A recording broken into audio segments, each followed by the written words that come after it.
Bien, además de la verificación por caída de tensión para la dimensión de los conductores, otra verificación que se realiza es respecto a las sobrecargas. ¿Mm? Y acá es donde se involucra a la protección que tiene el conductor, o sea, la protección que tiene el circuito. Cuando me refiero a la protección, me estoy refiriendo al elemento de maniobra y de protección, como bien podría ser una llave termomagnética, que además de ser un elemento de maniobra, es decir, que se puede comandar el paso de la energía para ese circuito, también lo protege.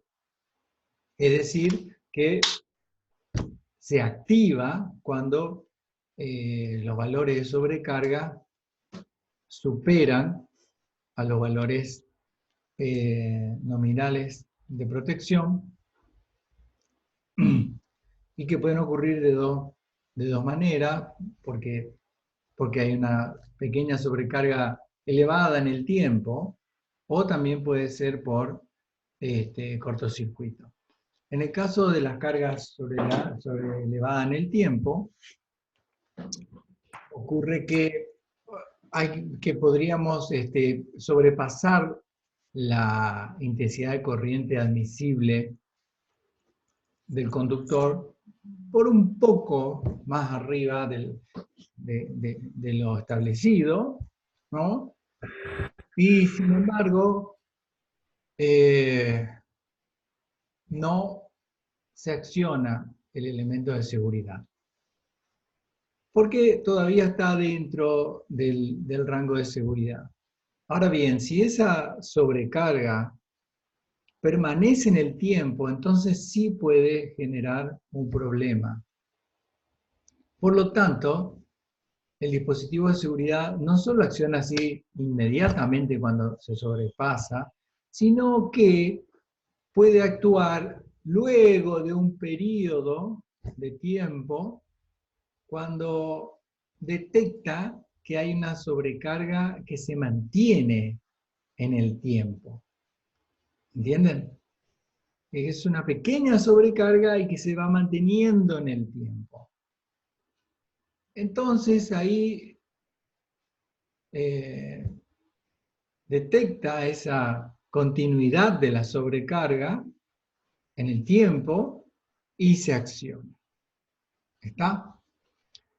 Es decir, que no deja de tener tensión el circuito, y si esa pequeña sobrecarga es eventual, supongamos pusimos una multitoma y lo recargamos durante un periodo de tiempo, unas horas nada más, después lo retiramos, es probable que no salte el dispositivo de seguridad, porque detecta que se ha terminado, se ha culminado esa sobrecarga que tuvo un periodo de tiempo y vuelve a estar por debajo del valor admisible. Pero si continúa esa sobrecarga en el tiempo, entonces sí actúa. ¿Ok? ¿Me escuchan bien o me escuchan bajo y tengo que cambiar el micrófono? ¿O estamos bien con el sonido? Ok, buenísimo. Bien, para el tema de las sobrecargas es que se deben cumplir estas dos condiciones que ven en rojo ahí, donde I sub P es un valor que ustedes ya conocen porque lo hemos hablado hoy y es la intensidad de corriente de proyecto, ¿ok? Es la que se obtiene dividiendo la potencia que va a demandar ese circuito dividido la tensión que tenemos en ese circuito, ¿ok? Ahí tenemos un valor de intensidad de corriente en amperes que es la de proyecto, es la que nosotros proyectamos, ¿correcto? Luego aparece otro valor que es I sub C, que creo que también ya lo vimos hoy.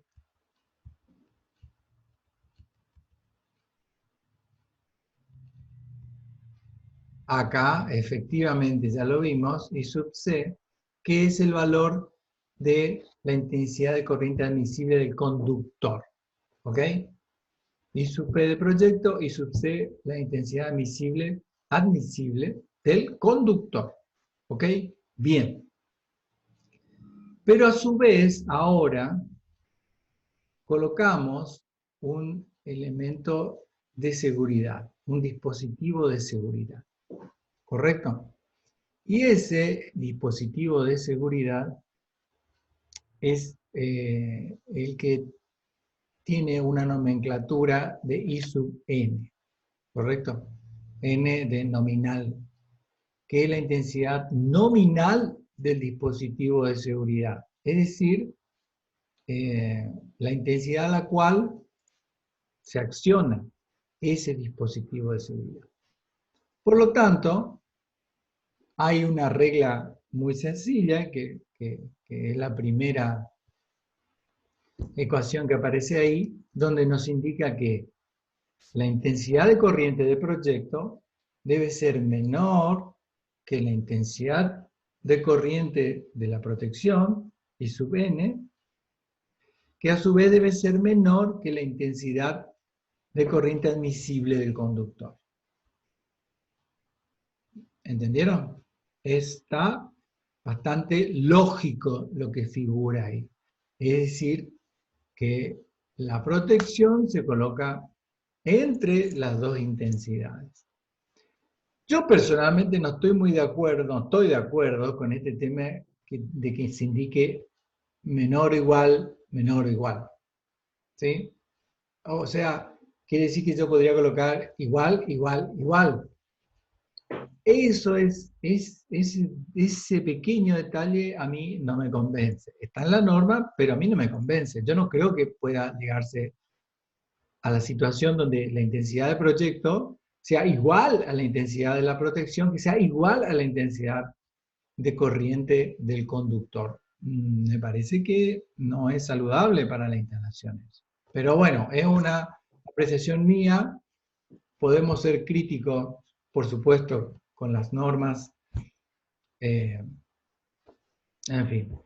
Yo creo que tiene que haber un distanciamiento, un distanciamiento de capacidades entre la intensidad de corriente del proyecto y la intensidad de corriente del conductor, y que también se pueda jugar ahí con los valores comerciales que se tienen de las protecciones. Entonces, la intensidad de corriente del nominal de la protección también se pueda jugar, ¿viste? Que no sea tan justo todo, que sea igual, ¿no? Bien. Es más, si tenemos así bastante separado lo que es intensidad de proyecto, intensidad de conductor, y yo tengo la posibilidad de correrme con la intensidad de corriente de la protección, me acercaría más hacia lo que es la de proyecto que a lo que es de conductor. ¿Se entiende? Es decir, que si tengo, no sé, una de proyecto de 10 amperes, una del conductor de 15 amperes, la de protección no daría 14 amperes, sino pondría 12, más cerca de la intensidad de corriente de proyecto. ¿Entendió? Esto es importante por el hecho de que hay que ubicar la protección entre la intensidad de corriente de proyecto y la de conductor. Por eso es que hoy, cuando yo le decía acá, ¿no? Le decía, si me da la intensidad de proyecto, me da 20, y yo no elegiría 21 como la intensidad de proyecto del conductor. Porque entre 20 y 21 me queda ahí pegadita los dos valores, las dos intensidades de corriente me quedan pegaditas, y necesito poner en el medio de esos dos valores la protección, la llave termomagnética, ¿sí? ¿No? Que vienen ya con unos valores, bueno, ahí no van a poder ver porque es muy cerca, pero acá dice, por ejemplo, C10. Esta protección tiene un valor nominal de 10 amperes. ¿De acuerdo? Es decir, que teóricamente, llegado a los 10 amperes, debería accionarse, ¿no? A lo mejor aguanta un poco más, por supuesto, porque esto es lo nominal. Eh, por eso es que si personalmente la intensidad de proyecto mm, que obtengo del cálculo es de 20 amperes, yo probablemente no elija 21 amperes, no elija un cable de 2,5 milímetros cuadrados, sino que me vaya a 4 milímetros cuadrados, 28 amperes. Entonces, de 20 a 28, puedo elegir un elemento de protección que ande entre esos dos valores, entre 20 y 28. Puede ser 25, puede ser 22, en fin. ¿Entienden? Bien. Entonces queda clara acá, queda claro la relación que debería haber, que tiene que haber entre las intensidades de corriente del proyecto, la intensidad de corriente nominal de la protección y la intensidad de corriente del conductor. Y bueno, la otra condición que pide la norma es que la intensidad de corriente que asegure el funcionamiento de seguridad, y su F, porque le dije que este era 10 amperes nominal, pero si se le exige con 11 amperes, con 12 amperes, probablemente no salte. Pero llega un punto donde sí o sí salta. ¿De acuerdo? Bueno, ese es el valor de intensidad de corriente de funcionamiento, y su F, intensidad de corriente de funcionamiento seguro del elemento. ¿Sí? Bueno, ese, ese ese valor debe ser menor o igual que 1,45 por la intensidad de corriente del conductor. ¿Está bien? Bien.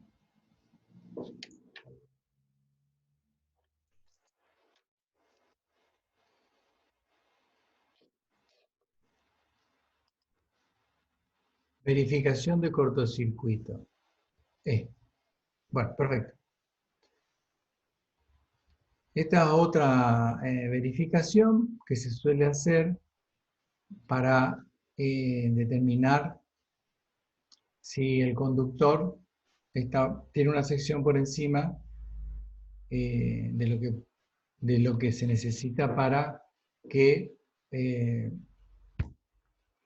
pueda soportar un cortocircuito hasta que actúe la protección, hasta que se accione la protección. Recuerden que es un periodo de tiempo muy pequeño que ocurre entre el efecto físico del cortocircuito y el accionamiento de la protección. Bien, en esta fórmula en rojo acá, S es nuevamente la sección mínima del conductor en milímetros cuadrados, mínima, por lo tanto esa sección debe ser mayor o igual que ICC, que es la intensidad de corriente presunta de cortocircuito, ¿sí? Que se obtiene de la tabla que obtienen acá abajo, ¿sí? Que va a estar en función de la potencia asignada a ese, a ese circuito, ¿sí? Por la raíz cuadrada de t, que es la duración del cortocircuito en segundo, ¿sí? Dividido k, que es el coeficiente característico del conductor. Ese coeficiente k característico del conductor, acá le hice un listadito que obtuve de la norma, donde para el cobre aislado, el más común, que es con PVC, es un valor de 115, ¿sí? El cobre aislado con polietileno reticulado es de 143, tiene una mayor capacidad. Luego tenemos aluminio aislado, que recuerdan que les dije que es el otro elemento que se utiliza para llevar energía.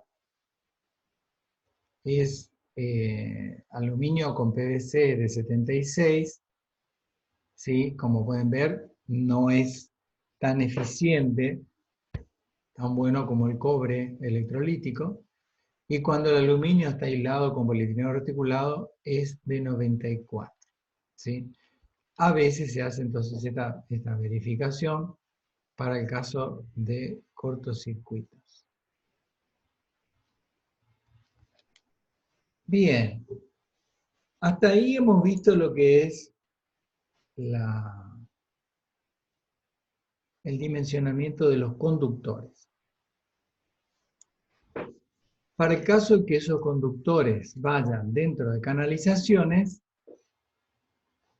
hay que diseñar o dimensionar las canalizaciones, ¿sí? Además de tener en cuenta lo que les comenté hoy respecto a la distancia máxima entre cajas, la norma nos brinda esta tabla que nos sirve en parte para la determinación de qué cañería hay que colocar en cada uno de los tramos de la instalación, en función a los conductores que va a albergar. ¿Ok? Bien, acá ven de que la primer fila, la fila superior, indica la sección del conductor en milímetros cuadrados. Estas secciones son las secciones nominales, ¿sí? Las secciones que se obtienen en el comercio. 1,5 milímetros cuadrados, 2,5, 4, 6, 10, etc. ¿Bien? Luego, la fila que le sigue indica cuál es el diámetro externo máximo que puede llegar a tener esos conductores, que, como le dije en algún momento, no tiene que ver con esta sección de conductor, porque esta es la sección neta que van a tener la suma de secciones de los alambres que componen el cable. Bien, el diámetro exterior máximo acá podemos notar cada uno de los conductores comerciales, cuál es el diámetro externo máximo, y por lo tanto de ahí sí sale cuál sería la sección total en milímetros cuadrados que va a ocupar efectivamente dentro de la canalización, dentro del caño, cada uno de esos conductores. Que como pueden observar, es bastante mayor a la sección neta del conductor, propiamente dicho. ¿Ok? Bien. Y esto sí es muy importante, la sección total, porque es con la que vamos a trabajar. Luego, a partir de ahí, hay una pequeña parte de la tabla donde nos indica en forma directa cuáles son la cañería que se utilizaría siempre y cuando utilizásemos conductores del mismo diámetro. ¿Sí? De modo que en la primera columna tenemos cuáles son los caños, la denominación de los distintos caños. Acuérdense que RS indicaba al caño semipesado, RL al caño liviano, y que en la Argentina se fabrica únicamente el caño liviano. Y luego tenemos en número los diámetros 16, 19, 22, 25 milímetros, y cuyo diámetro nominal en pulgadas corresponden a estos valores que vimos ya hace un par de clases: 5 octavos de pulgada, valor nuevo; 3/4 ya conocíamos, 7 octavos un valor nuevo; 1 pulgada ya conocemos, 1/4, 1,5 pulgadas, 2 pulgadas ya conocemos. ¿Ok? Bien, estos son los diámetros internos de estas cañerías. ¿Está? Y lo que es más importante todavía, la columna que le sigue indica cuál es la sección interna de esos caños en milímetros cuadrados. ¿Sí? Bien. Y acá tenemos entonces milímetros cuáles son las secciones internas. Esto va cambiando por el espesor de las paredes. ¿Sí? Por el espesor de las paredes.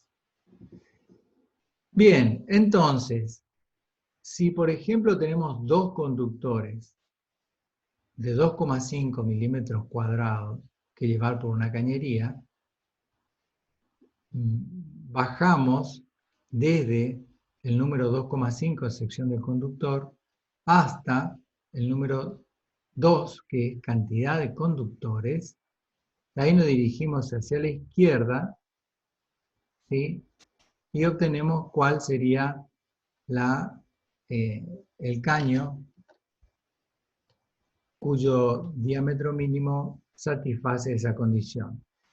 Este no existe en la Argentina, sería el RL, ¿sí? RL16, 5 octavos de pulgada. Entonces, este caño de 5 octavos de pulgada vemos que puede albergar hasta 3 conductores cargados. ¿Qué significa esto? Significa de que esta tabla ya tiene en cuenta que va a haber otro conductor siempre presente, que es el de protección eléctrica. Fíjense acá abajo en la referencia dice, esta tabla ya incluye el conductor de protección a tierra PE. PE significa protección eléctrica. Bueno, el conductor de protección a tierra. Es decir que acá los conductores que estamos incorporando a la cañería son únicamente los conductores cargados, es decir, fase y neutro. Esos son los únicos que tenemos que incorporar. ¿Sí? Bien. Entonces, si tenemos dos circuitos, por ejemplo, dos circuitos, y cada circuito tiene conductores de 2,5 milímetros cuadrados, vamos a tener 4 conductores cargados.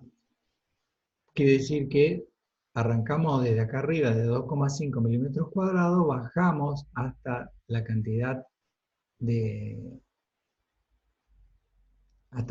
conductores 4, y ahí vemos que ya con un caño de 3/4 pulgada alcanza para albergar a eso. ¿Está bien? En este caso es semipesado, tendríamos que ir hasta el de 5, porque este es el que se fabrica acá. Pero bueno, esa es la metodología para la determinación del caño que debemos adoptar cuando todos los conductores que van por ese caño tienen la misma sección. ¿Ok? La misma sección de conductor. ¿Qué pasa cuando no tenemos todos los conductores con la misma sección nominal? En ese caso tenemos que recordar de que la norma indica que inicialmente para el proyecto eléctrico los caños deben ocuparse como máximo el 30% de su sección interna con conductores. Como máximo el 30%. ¿Para qué? Para que tenga suficiente entorno de aire para poder emitir el calor, disipar el calor que va generando por efecto Joule y por otras cuestiones, por otras condiciones de entorno. Entonces, además hay otra consideración que la norma indica de que puede ser que en el futuro se puede llegar a necesitar pasar otro circuito por esa cañería, y entonces de esa manera tenemos espacio suficiente. ¿Sí? Si bien es cierto que por ahí ustedes en su casa van y abren y ven que un conductor está abarrotado de alguna cañería, digo, y ven que está abarrotado de conductores, completamente ocupado por conductores, es cierto, pero bueno, estamos hablando acá cómo deben hacerse los diseños y los proyectos y las construcciones de forma correcta. ¿Está? Entonces, ¿qué pasa cuando tenemos más de un tipo de sección, ¿no? En ese caso, trabajamos con los valores de las secciones. En esta fila tenemos cuál va a ser la sección total de cada uno de estos conductores. ¿Sí? Bien, entonces supongamos que tengamos dos circuitos, uno de iluminación de uso general y otro de toma corriente de uso general. El de iluminación nos da perfecto, digamos, con dos conductores de 1,5 milímetros cuadrados. Y el de toma corriente de uso general vamos a tener que llevar como mínimo con conductores de 2,5 milímetros cuadrados. De modo que, en ese caso hipotético que estoy hablando, vamos a tener 4 conductores cargados por ese caño, 2 de 1,5 milímetros cuadrados y 2 de 2,5 milímetros cuadrados. De modo que la sección a ser utilizada en ese caño por los conductores cargados va a ser de 2 por 9,6 milímetros cuadrados más 2 por 13,8 milímetros cuadrados. Ahí vamos a tener la sección total ocupada por los conductores. ¿Sí? Esa sección no puede ser superior al 30% de la sección interna del caño. De modo que, haciendo una regla de 3 simple, si el 30% es la suma esa que le acabo de decir, de secciones, el 100%, ¿cuánto representaría? Y ahí vamos a obtener la sección mínima interna del caño. La sección mínima interna del caño que tenemos que adoptar. Con ese valor de sección mínima interna del caño, bajamos por esta columna hasta obtener el valor inmediato superior, que por supuesto sea de los tipos RL, no RS, ¿cierto? Porque RL el que se construye acá, según tengo entendido. Entonces nos encontramos con el valor inmediato superior de la cañería RL, ¿no? Y ahí obtendremos cuál es el caño que le correspondería, como mínimo, colocar para esos dos circuitos de lo que estoy hablando. ¿Está?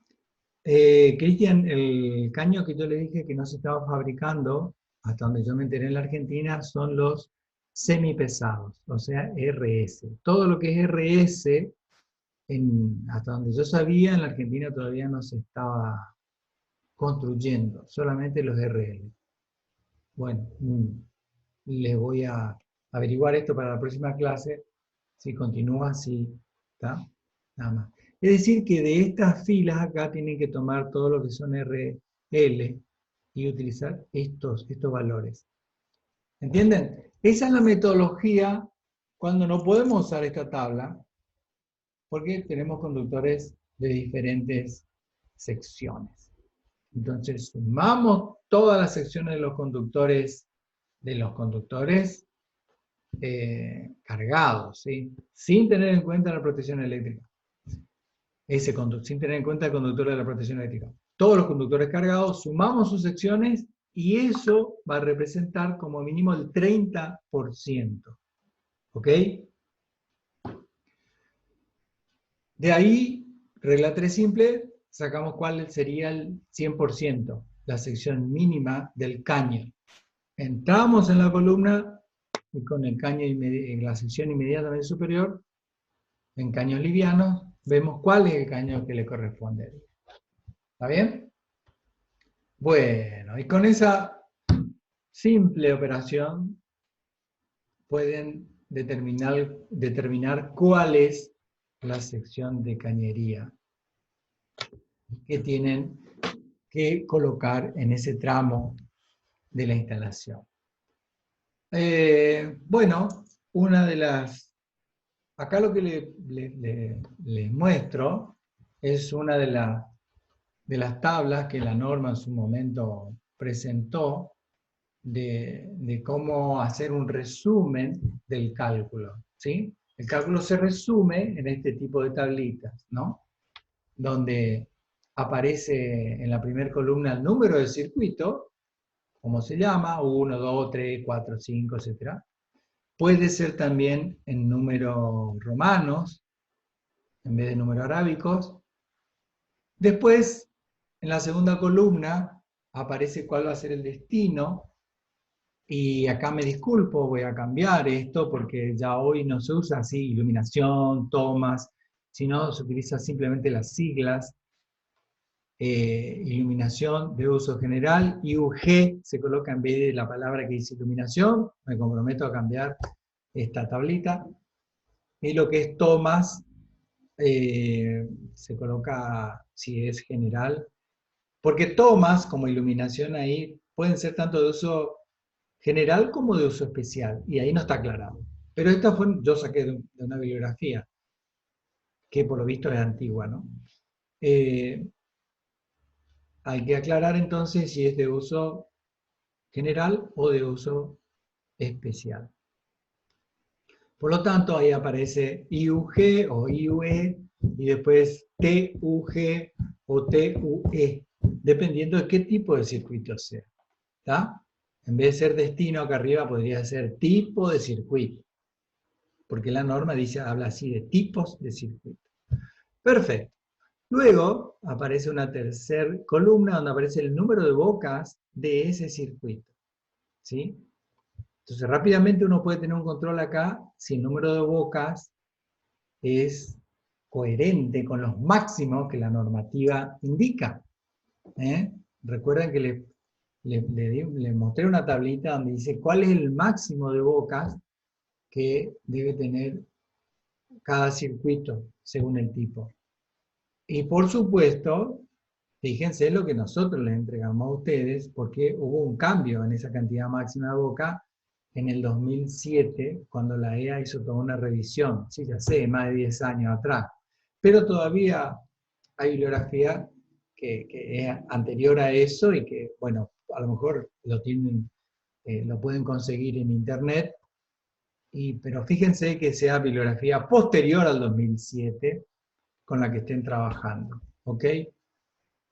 Bueno, este es el número de bocas por circuito, entonces acá uno puede ver si no se sobrepasó el máximo de bocas por circuito, y a su vez, también si hay varios circuitos, por ejemplo, de iluminación, bueno, que uno tenga 7 y el otro tenga 15 y el otro tenga 2, uno ve que hay un desequilibrio ahí y que estaría bueno que esté bastante equilibrado todo para cumplir con la consigna de que el tablero esté en el baricentro de las cargas.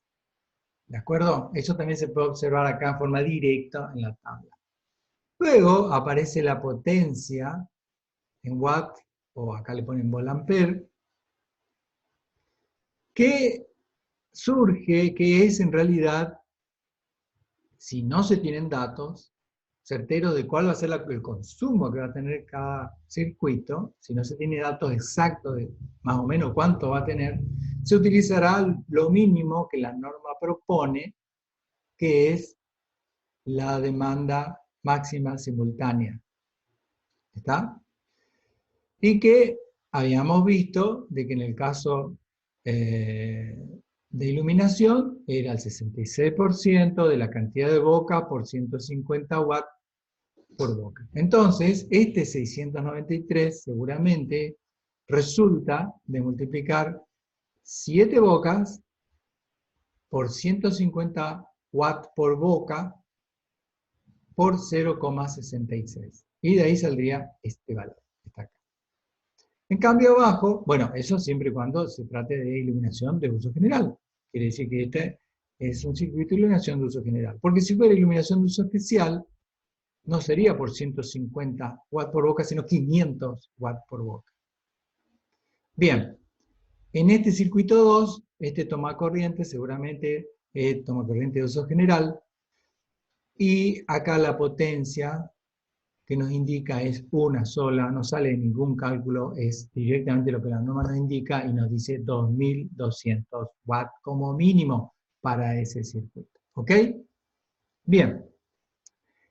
Aparece entonces acá otra nueva columna que es la intensidad de corriente de proyecto, que surge de dividir la potencia máxima simultánea dividido en la tensión que hay. O sea, estos valores dividido 220 voltios, que es la tensión que va a haber en esa vivienda unifamiliar, en ese circuito, en esa instalación monofásica, nos dan estos valores, ¿no? 3,15 amperes para este circuito de iluminación, 10 amperes para este circuito de toma corriente. Luego aparece la sección entonces que adoptamos en función de esa intensidad de proyecto. Fíjense acá que la intensidad que adopta es de 2,5 milímetros cuadrados. ¿Qué quiere decir esto? De que probablemente este circuito de iluminación tenga algún tomacorriente asociado, ¿no? Pero si fuera así, acá debería ser 2200 de forma directa. Bueno, hay algo en esta tabla, la voy a corregir porque hay algo que no me gusta, porque si es simplemente un circuito de iluminación de uso general, acá una sección de 1,5 milímetros cuadrados anda perfecto. Cumple con la reglamentación y encima un conductor de 1,5 tiene una intensidad de corriente admisible de 15 amperes. Y acá la intensidad de proyecto es de 3,15 amperes. O sea, estamos pero muy por encima de la necesidad de ese circuito. ¿Ok? O sea que acá debería figurar 1,5. ¿Qué pasa? Que acá veo un asterisco en esta potencia, entonces ahí eso me debe estar indicando algo, que a lo mejor hay un tomacorriente. Pero si fuera un circuito de tomacorriente, la mínima potencia que se debe considerar es 2200 voltios. Bueno, pero eso es lo que le estoy encontrando acá como justificativo a este 2,5 milímetros cuadrados, que este circuito de iluminación tenga algún tomacorriente derivado. ¿Ok? Bueno, esta columna que le sigue, intensidad de corriente del conductor en amper, surge directamente de la tabla de lo que le corresponde a esta sección nominal comercial. El conductor de 2,5 milímetros cuadrados tiene una intensidad de corriente admisible de 21 amperes y surge directamente de ahí. Ahora observamos la otra columna que es la del IN, que es la intensidad de corriente de la protección de cada circuito. Y aquí es donde tenemos que observar esta columna de intensidad de proyecto y esta columna de intensidad de corriente admisible del conductor. Y nuestra intensidad de corriente de la protección tiene que cumplir con esta ecuación que vimos acá, ¿no? Que esté entre las dos intensidades que hablamos anteriormente.